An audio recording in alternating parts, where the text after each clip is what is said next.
Bonsoir, bienvenue à Atelier Librairie, le livre voyageur animé par Fabienne Roch et moi-même, Bruno Lalonde. Nous sommes à Montréal le 16 février 2022. Il y a une citation, je ne sais trop qui l'a écrit. J'ai cherché un peu partout, j'ai consulté les uns et les autres, quelques érudits, quelques bibliographes. J'ai googlé et je n'ai rien trouvé. Et cette citation, orpheline, les livres ne sont pas faits pour être lus, les livres sont faits pour être écrits. Alors j'ai décidé de l'adopter tout simplement. J'ai donc googlé la phrase et j'ai constaté que Cocteau, Jean Cocteau a dit « Les livres ne sont pas faits pour être lus, ils sont faits pour être là. » Encore une fois, je cite de mémoire. Il y a un humoriste, Pierre Desproges, qui, lui, quant à lui, a dit « Les livres sont faits pour être vendus. » Va de soi qu'une telle phrase est un baume pour le cœur d'un libraire. Alors voilà, j'ai décidé maintenant que cette phrase, les livres ne sont pas faits pour être lus, mais faits pour être écrits, eh bien, c'est ma citation. Une citation orpheline, une citation apocryphe que je fais mienne. Alors je l'ai recueillie, cette citation. J'ai cherché qui en était l'auteur, le géniteur ou l'autrice. Eh bien, une citation orpheline, eh bien, on l'adopte. La Bible est remplie d'auteurs anonymes. La Bible est remplie de citations anonymes que fort heureusement on attribue à une puissance supérieure. Ce serait difficile de s'en attribuer la paternité. Mais quelqu'un qui vit dans le recueillement de la parole de Dieu fait nécessairement sien ces phrases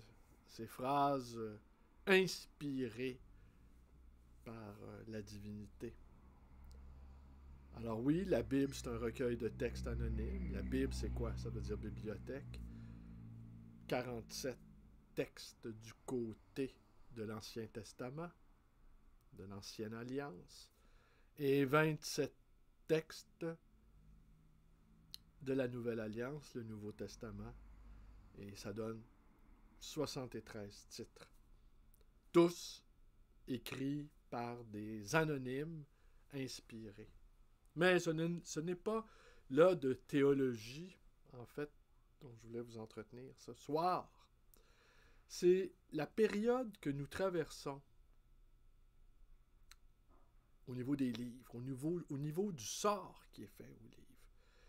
Et je brûle d'envie de vous dire que c'est la période la plus excitante que j'ai jamais connue à titre de libraire. Car, que faisons-nous avec les livres? Depuis quelques années, on les censure, on les brûle, on les interdit dans les écoles, on poursuit des auteurs, on interdit des conférences. Il y a tout l'arrière-plan dont je vous ai entretenu hier avec la modification, la métamorphose du langage qui, en fait, subit les assauts des machines. Le nombre, le chiffre contre la lettre. C'est clair que c'est une sorte de combat de l'esprit qui se joue ici. La lettre étant le dernier reste des derniers humains qui auront grandi dans ce que nous dit Finkielkraut, dans un monde post-littéraire où les mots ne veulent soit plus dire grand-chose, ou soit sont détournés de leur sens premier. Mal nommer les choses, disait Camus, c'est ajouter au malheur du monde. Mais je ne suis pas sûr que Camus a vraiment dit ça. On attribue beaucoup de choses à Camus. N'est-ce pas? On lui attribue beaucoup, beaucoup, beaucoup, beaucoup de citations à cet auteur. Alors oui, époque intéressante, parce que dangereuse. On aura noté que les années 90, les librairies aussi sont devenues militantes, mais on aura noté qu'au début des années 80, et les libraires aussi exercent une certaine forme de censure, je vais y venir. Une certaine, non pas forme de censure, mais de sélection idéologique. On se rappelle, par exemple, qu'une librairie de Montréal avait refusé, enfin, certains membres certains libraires à l'intérieur de cette librairie avaient refusé, au cours du printemps 2012, au cours du printemps enflammé 2012, de vendre donc un texte, un livre très, très critique à l'égard du député de Québec solidaire, Amir Kadir. Ça avait fait un petit brouhaha dans le milieu intellectuel. Il y a déjà 10 ans. Et finalement, bon, le livre n'avait pas été vendu à la librairie. Les libraires avaient jugé bon de ne pas proposer sur leur rayon le livre de Pierre K. Malouf. Alors, les histoires de censure, les histoires de censure, d'interdiction de livres dans les écoles aux États-Unis, il y a eu je pense que c'est dans le Tennessee, quelque chose comme le Tennessee, ou l'Idaho, ou enfin, dans les territoires américains, on a procédé à un autodafé dans lequel on retrouvait Harry Potter. Art Spiegelman, Mouse, la bande dessinée qui raconte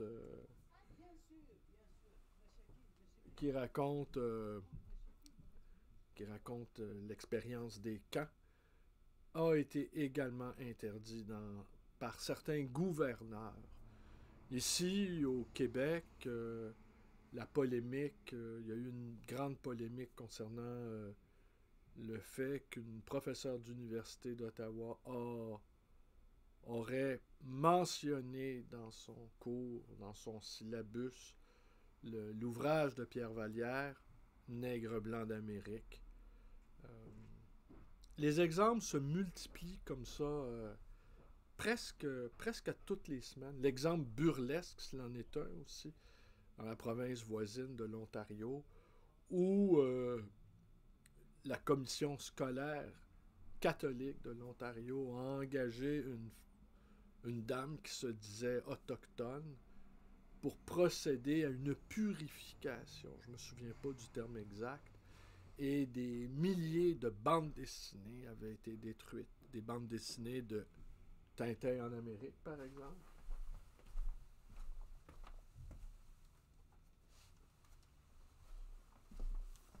Tintin en Amérique, que j'ai mis dans la vitrine et que je remets dans la vitrine.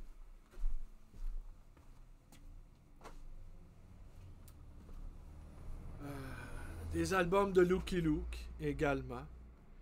Et vous voyez cette atmosphère de censure, cette atmosphère de suspicion, de chasse aux sorcières. Eh bien, vous pourriez juger que ce n'est pas là un temps propice pour les libraires. Des profs d'université qui sont inquiétés également, des profs d'université qui vivent dans un climat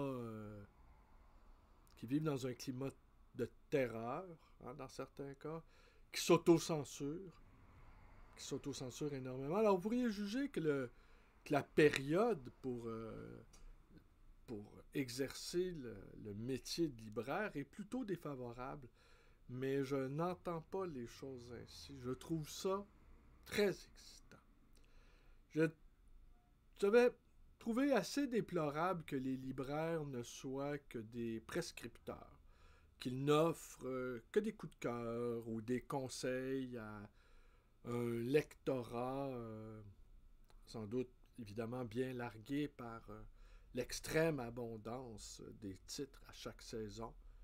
Et je ne vois pas non plus comment un libraire, dit-il, le plus dévoué des lecteurs pourrait, ne serait-ce qu'absorber une toute petite partie de cette avalanche de titres qui paraît à chaque saison. Alors, évidemment, il y a quelques titres qui surnagent là-dedans.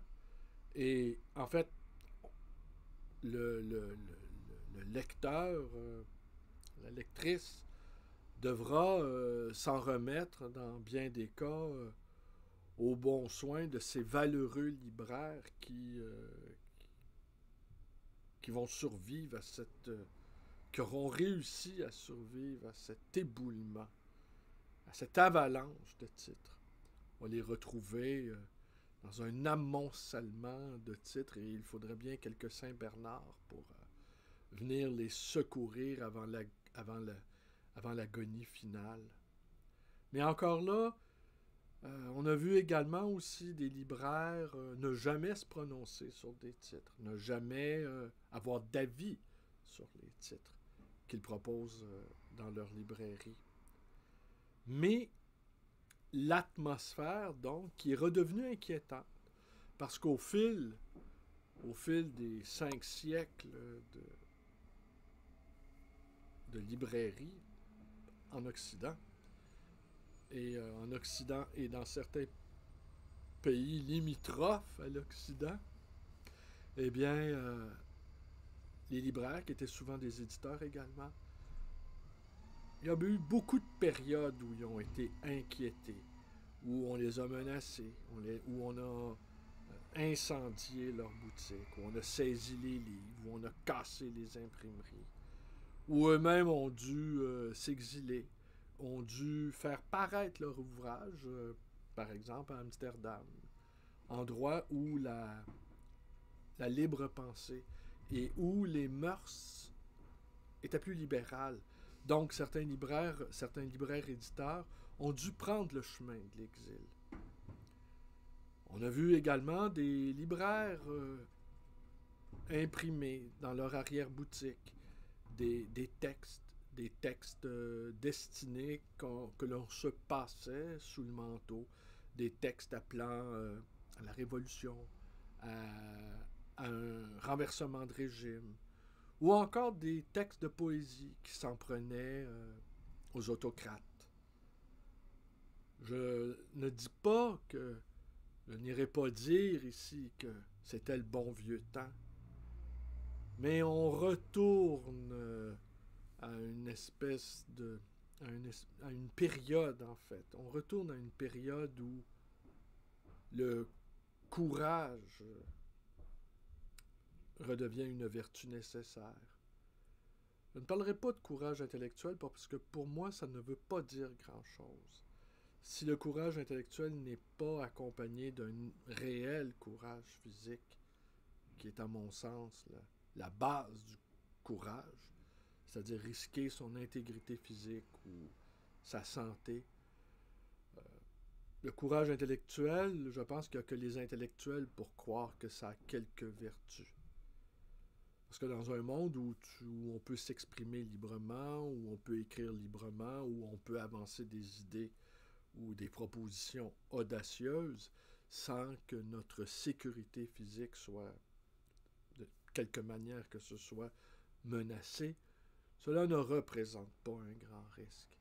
Mais tous ces libraires, éditeurs, qui dans certains pays ont risqué leur liberté, leur sécurité, pour pouvoir défendre la liberté d'expression, défendre certaines idées avant-gardistes ou certaines idées trop avancées sur le plan de la morale ou sur le plan des mœurs. On l'a vu hier soir avec André Ardelais qui lui s'est fait poursuivre au début des... qui s'est fait poursuivre au début des années 70, déjà des années 70. Bien des années plus tard, on a eu le cas de Salman Rushdie. Salman Rushdie avec les versets sataniques. Il y a toujours... Salman Rushdie, c'est quand? C'est 88, 87? À vérifier. Salman Rushdie, sur lequel il y a toujours une fatwa, hein, il y a toujours une prime qui est offerte à celui à ceux qui l'assassineront, n'est-ce pas? Quelques millions de dollars, si je ne m'abuse. Alors, il vit toujours protégé. Alors, il y a de plus en plus comme ça, cette atmosphère de violence qui entoure le monde du livre. On a toujours cette image-là du libraire avec son chat, fumant sa pipe, paisible, peinard, au-dessus de la mêlée ou en retrait des choses de la cité. Ben, ça commence à changer, là. Et si, malheureusement, les universitaires commencent à plier sous les injonctions qu'on leur fait, sous les menaces, sous les sommations, euh, c'est évidemment très mauvais signe pour la vie de l'esprit, la vie intellectuelle, la vie de l'esprit qui est la possibilité qui nous est faite de pouvoir réfléchir à tout ce qui est réfléchissable. Aller là, réfléchir dans les zones les plus obscures, essayer de définir les contours de l'impensable, voire de l'inimaginable. La littérature, la réflexion, la philosophie, l'expérience des limites. Aller le plus loin possible, au-delà de la morale, au-delà de la doxa, au-delà des opinions. C'est dans ce sens-là que, en tout cas pour ma part, la conception de la littérature, elle est littéralement amorale. Non pas immorale, mais amorale. Alors, vous allez peut-être juger que pendant des années, j'avais jugé la pratique de libraire, somme toute, assez ennuyeuse, voire ronronnante, et que d'être défini que dans le rôle d'un donneur de conseils, un passeur, comme on aime le dire, mais j'aime bien l'idée aussi qu'on ne laisse rien passer, que nous ne sommes pas que des passeurs, nous sommes des bloqueurs également. C'est ici que on n'avancera pas d'un pas de plus. C'est ici qu'on ne reculera pas quant à ce que nous pensons être la probité intellectuelle, qui doit être nécessairement accompagnée par le courage physique. On ne doit pas craindre le vandalisme, on ne doit pas craindre les représailles parce qu'on propose à la vente tel ou tel ouvrage. On ne doit pas craindre non plus le courroux des militants qui souhaiteraient faire le nettoyage, procéder à un nettoyage livresque en nos rayonnages, en nos allées de livres. On souhaiterait également que certains commentateurs, certains philosophes, certains auteurs puissent être accueillis librement, en toute sécurité, dans nos librairies, dans nos lieux de livres où les livres s'y sont rassemblés. Alors oui, nous ne sommes pas que des passeurs. Nous sommes aussi, comme le disait Jean Paulhan, des mainteneurs. Si on juge que quelque chose mérite d'être défendu avec vigueur, avec acharnement, avec célérité, avec grandeur, avec détermination, eh bien, nous serons là pour maintenir aussi, maintenir la ligne de feu, maintenir la ligne de séparation entre le libre exercice de la réflexion, de l'écriture, de la pensée, et les menaces venant de quelque camp qu'il soit, des censeurs qui se multiplient, hein, qui se multiplient. Ah, j'ai lu sur mon fil Facebook je laisserai aucune trace, je ne tiens pas en tout cas, je ne tiens pas à ce qu'on devine de quelle maison d'édition il est question. Mais il y avait une déclaration de principe quant à leur travail. Et la conclusion, c'était qu'ils voulaient beaucoup ils faisaient appel à la solidarité, à l'égalité, à, et que c'était une valeur éditoriale à leur travail d'édition, à leur travail de publication. J'ai trouvé ça passablement gnangnan. Et je me disais, pour réussir à imposer cette déclaration non pas de guerre, mais de paix, hein, une déclaration de paix, on peut asséner comme ça des déclarations de paix. Je te déclare la paix et je l'obtiendrai. Il y a quelque chose, en lisant cette déclaration de principe, je me disais, c'est pas étonnant qu'une droite plurielle monte en puissance. Devant, il y a des bons sentiments comme ça, si insolemment proposés, exposés, incitent à la colère presque. J'ai lu ça, mon sang n'a fait qu'un tour. Ou un autre truc aussi, écrivons-nous pour changer le monde, quelque chose d'approximatif. Je pense qu'on écrit aussi pour comprendre le monde. Et peut-être que là, je cite mal, j'ai une mauvaise mémoire, mais grosso modo, il y avait cette notion-là que tout à coup, l'écriture, la littérature servait comme moteur de changement social. C'est une notion que je récuse absolument. Je ne crois pas que c'est là... ça peut être une partie de son rôle, mais on ne peut pas la confiner uniquement à ce rôle de transformation du monde. Je ne crois pas que la littérature...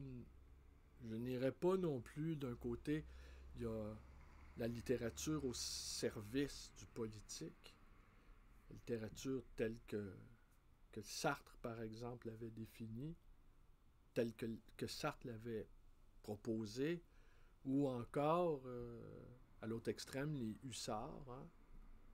Petite parenthèse ici, Antoine Blondin, les ouvrages d'Antoine Blondin, l'auteur d'un Saint-Jean d'hiver, atteignent des proportions stratosphériques dans le monde de la bibliophilie.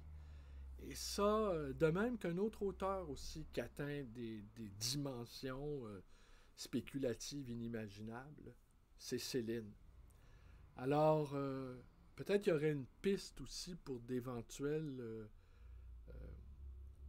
amateurs bibliophiles en herbe. Peut-être que les auteurs, parce que les hussards, on disait que c'était des auteurs de droite, parce qu'ils refusaient l'engagement politique. C'était des auteurs anti-sartriens, si on veut. Et peut-être que les anarchistes de droite, même, auraient les faveurs des bibliophiles. Alors bref, ces points de vue-là qu'on pourrait, au fond, instrumentaliser la littérature afin de vivre dans un monde meilleur, accompagné aussi de représailles à l'égard de gens qu'on n'apprécie pas ou pas du tout, les idées ou les textes. Ça me semble bien là une conception très dangereuse de la littérature et qui va avec l'atmosphère de plus en plus lourde d'ouvrages qu'on brûle.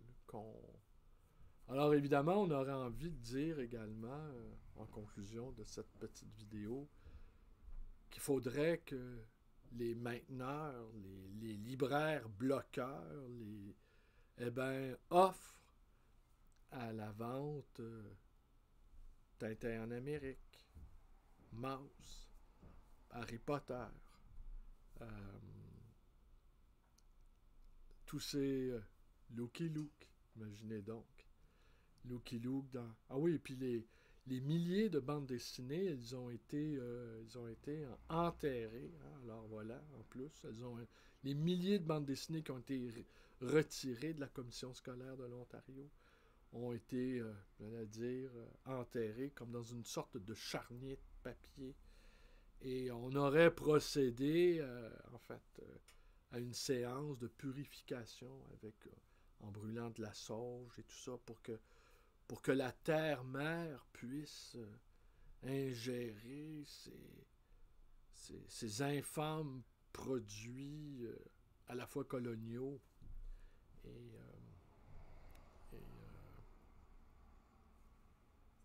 coloniaux et le fruit d'une pensée d'une pensée coloniale, mais justement parce qu'il m'est revenu quelque chose. Peut-être que je vous l'ai déjà dit, ça m'avait beaucoup, beaucoup frappé quand il y a eu la polémique avec la professeure de l'Université d'Ottawa, où il y avait eu... on avait donné son nom et son adresse sur les réseaux sociaux afin de l'intimider. Elle qui avait parlé de nègres blancs d'Amérique, eh bien, à cette université d'Ottawa, il y a eu un collectif d'étudiants. Un collectif d'étudiants qui ont voulu, qui ont proposé de purger l'université des textes coloniaux qu'on pouvait y trouver. Université francophone, ici pour mes amis européens. Et ce comité chargé de décoloniser la bibliothèque, eh bien, l'un d'entre eux se réclamait de Franz Fanon. Franz Fanon. Un francophone qui ne savait tout simplement pas que Frantz Fanon avait écrit en français. On veut décoloniser, mais on ne sait pas non plus à quel point on est soi-même colonisé. C'est pour ça aussi qu'il y a beaucoup d'intellectuels anglophones canadiens qui jugent que l'expérience française en Amérique étant une expérience coloniale, eh bien, il n'y avait pas à avoir beaucoup de sympathie pour les descendants de cette expérience coloniale qui a échoué.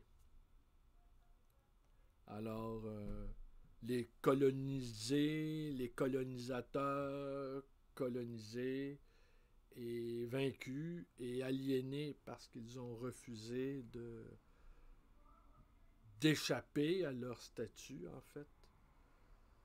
Je racontais aujourd'hui à un jeune homme qui me rendait visite pour la première fois à ma librairie que Stephen Harper, le premier ministre canadien de 2006 à 2016, eh bien, commençait tous ses discours partout au Canada et partout dans le monde, commençait ses discours en français. Et l'argument d'Harper, c'est que dans l'ordre de l'établissement colonial au Canada, lui ne refusait absolument pas cette mission coloniale du Canada. Au contraire, il jugeait que les Français, en premier lieu, suivis des Britanniques en second lieu, avaient apporté la civilisation sur les terres canadiennes et qu'il fallait en être fier et qu'il fallait ne pas en avoir honte et que de commencer ses discours en français, c'était qu'il reconnaissait la préséance des premiers colons arrivés en terre canadienne.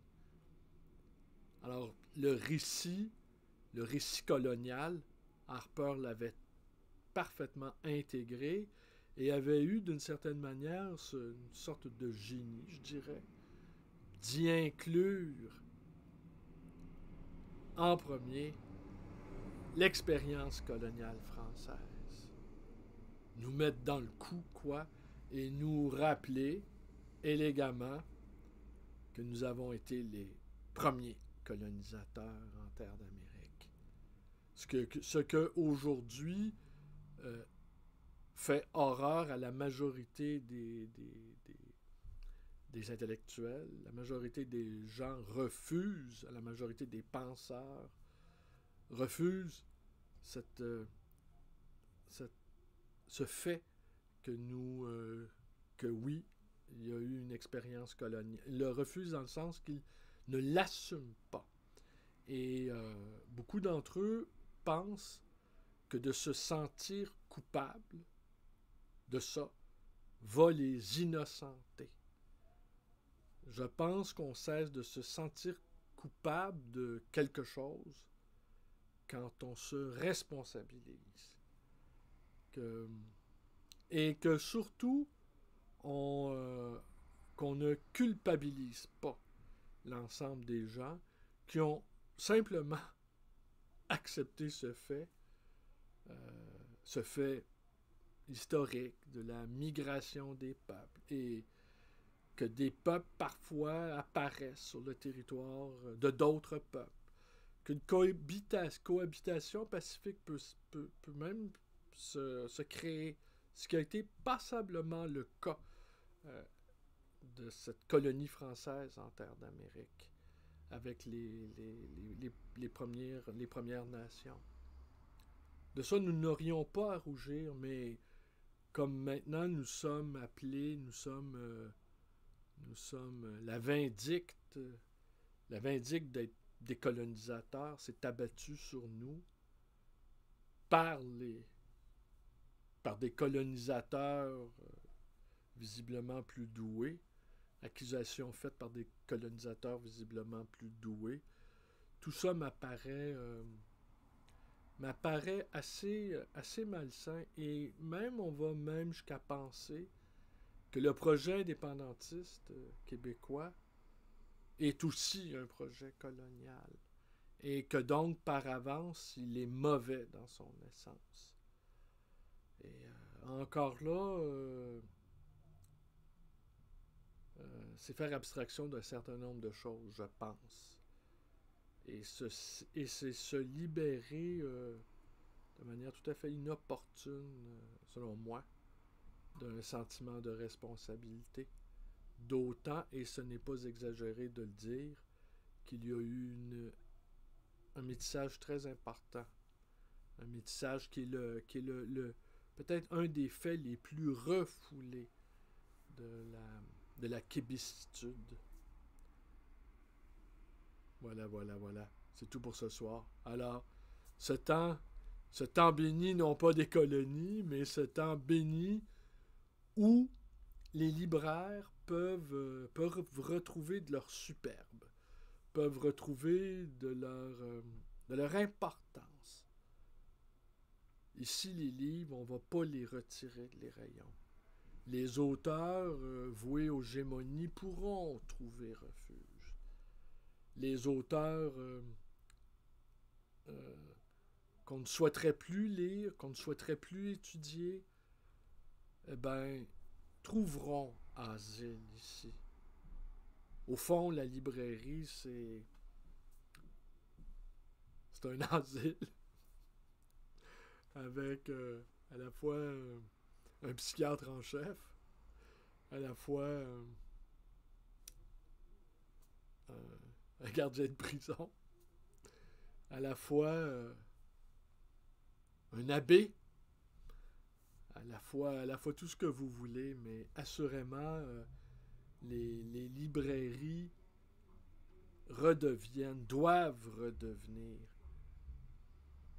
des lieux où la pensée inscrite dans des objets de papier puissent encore s'épanouir. Et les livres sont là ici. On peut les avoir avec nous. Alors voilà, c'est tout. Alors je vous quitte ce soir en vous rappelant que j'ai adopté une citation orpheline. Les livres ne sont pas faits pour être lus, ils sont faits pour être écrits. Alors à demain, je reprends un peu d'élan. Et il y a François qui m'a rendu visite aujourd'hui. Il a compris que je ne souhaitais pas augmenter mon auditoire. Déjà, le fait que j'ai 500 abonnés, fort heureusement, vous décrochez au bout de la 4e minute. C'est pas plus grave qu'il faut. Parce qu'au fond, c'est de la création, tout ça. Comme vous voyez, je savais que je vous parlerais de cette citation que j'ai cru longtemps de Laurence d'Arabie. J'ai vérifié, j'ai googlé, j'ai demandé à plein de gens que je connais si c'était de lui, s'ils connaissaient papa. Ça fait longtemps que je me pose la question. Puis après, j'ai réfléchi à ce que ça voulait dire en 2022, être libraire. Et je vous cacherai pas que je trouve la période très stimulante. Et puis on n'a jamais autant parlé des librairies aussi. Jamais, de mémoire d'homme, j'ai vu que les libraires avaient autant d'importance. Je voudrais pas trop en prendre non plus parce que peut-être que les écrivains pourraient dire c'est pas possible. On est rendu dans un monde tellement déliquescent que même les libraires ont plus d'importance que les auteurs. Faudrait pas aller jusque-là quand même. Mais si nous sommes les derniers courageux de la vie intellectuelle de la cité, sans doute méritons-nous notre importance grandissante. Allez, merci et bonne soirée à tous.